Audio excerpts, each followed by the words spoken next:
O que realmente estava dentro da Arca da Aliança? Ouro, tábuas, relíquias simbólicas, ou algo que vai além do que normalmente imaginamos? Durante séculos, esse objeto foi considerado o centro absoluto do sagrado. Reis a temeram, exércitos a respeitaram, povos inteiros acreditaram que ali estava concentrada a própria presença divina. Mas quando deixamos de lado o misticismo superficial e analisamos os detalhes com atenção histórica e estrutural, a pergunta se torna ainda mais intrigante. O que exatamente existia dentro do objeto mais sagrado da história? A arca não era grande. Suas medidas eram específicas: 2 côvados e meio de comprimento, 1 côvado e meio de largura, 1 côvado e meio de altura. Convertendo para valores médios, algo em torno de 1,1 metro de comprimento, 66 centímetros de largura e 66 centímetros de altura. Não era colossal, não era monumental como um templo ou uma pirâmide. Era um baú, mas não um baú comum. Era revestido de ouro puro por dentro e por fora, com uma moldura dourada ao redor. 4 argolas de ouro presas aos pés. Varas de madeira revestidas de ouro que nunca deveriam ser removidas. Isso já revela algo importante. Não era um objeto para exposição casual.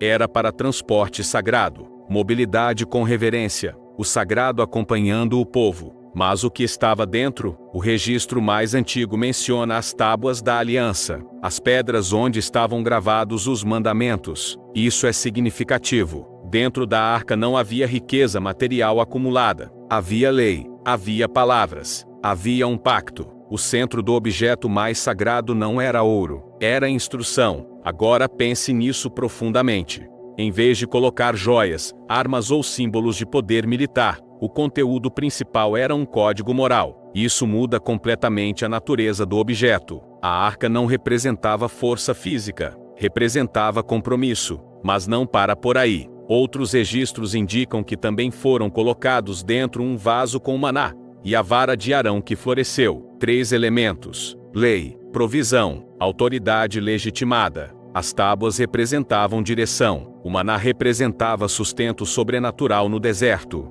A vara que floresceu representava escolha divina e liderança confirmada. Se isso estava realmente dentro da arca, então o conteúdo não era aleatório. Era estruturalmente simbólico. Agora imagine a cena. O objeto mais sagrado da nação continha a memória concreta do pacto, da sobrevivência e da liderança. Era como se toda a identidade coletiva estivesse encapsulada ali. Mas há um detalhe ainda mais fascinante. A tampa da arca, chamada propiciatório, era feita de ouro maciço. Não era apenas cobertura, era trono simbólico. 2 querubins de ouro moldados na mesma peça, de frente um para o outro, com asas estendidas, formando um espaço central. E era ali, entre as asas, que se dizia que a presença divina se manifestava. Então o que existia dentro? Objetos específicos. Mas acima dela, um espaço vazio. Um espaço de encontro. Isso cria uma tensão impressionante. Conteúdo físico interno, presença invisível acima. Agora considere o peso. Madeira de acácia revestida de ouro por dentro e por fora. Ouro maciço na tampa. Não era leve. Transportar exigia força e coordenação. Não podia ser tocada diretamente. Havia instruções claras sobre manuseio. Quando alguém tentou estabilizá-la de maneira imprópria, as consequências foram imediatas. Isso reforça a ideia de que não era apenas símbolo. Era tratada como perigosa. Por que tanto cuidado? Porque o objeto representava proximidade extrema com o sagrado. Não era decoração religiosa. Era epicentro espiritual. Mas aqui surge uma questão que poucos exploram. Se dentro estavam apenas tábuas, um vaso e uma vara, por que tanto temor ao redor dela? Porque o poder atribuído à arca não estava apenas no que ela continha fisicamente, estava no que ela representava. Quando Israel atravessou o Jordão, foi a arca que entrou primeiro. Quando marcharam ao redor de Jericó, ela estava no centro da procissão. Quando foi capturada pelos filisteus, calamidades se seguiram nas cidades onde era colocada. Isso sugere que o objeto era visto como mais do que recipiente. Era ponto de conexão entre céu e terra. Agora pense estrategicamente. Em batalhas antigas, símbolos eram fundamentais para a moral. Bandeiras, estandartes, ícones. A arca funcionava como símbolo supremo, mas diferente de um simples estandarte. ela carregava conteúdo histórico concreto. Existe também a possibilidade intrigante de que o interior tenha mudado ao longo do tempo. Alguns registros posteriores mencionam apenas as tábuas como permanecendo dentro. O que aconteceu com o maná, com a vara? Foram removidos, perdidos? Ou o registro posterior simplifica o conteúdo? Essa lacuna alimenta mistério. E então há o desaparecimento. Após determinado período da história, a arca simplesmente deixa de ser mencionada como presente no templo. Não aparece nos registros de invasões posteriores. Não há descrição clara de sua destruição. Isso levanta uma pergunta inevitável. O objeto mais sagrado da história desapareceu, ou foi escondido? Mas volte ao interior.